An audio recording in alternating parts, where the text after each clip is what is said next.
Sriwijaya FC menuntaskan laga uji coba terakhir menghadapi Nusantara Lampung FC di lapangan sepak bola Yonif 143 Candi Mas Natar. Uji coba melawan kontestan Liga 3 ini menjadi persiapan akhir jelang kompetisi Championship 2025-2026 yang akan bergulir pekan depan.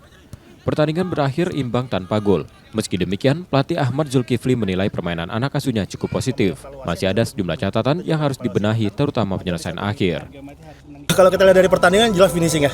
Jadi ada beberapa peluang yang memang kita tidak bisa maksimalkan, bahkan yang sudah sangat besar peluang kita nggak bisa maksimalkan, dan juga kreativitas ketika lawan ada di low block mengumpul, kita bingung mau bikin apa, itu kita nggak ada kreatif di situ. Nah itu nanti kita akan latih. Manajemen Sriwijaya FC juga membuka peluang menambah amunisi pemain baru, khususnya di sektor penyerang. Sejumlah nama disebut sudah masuk dalam radar tim untuk memperkuat skuad.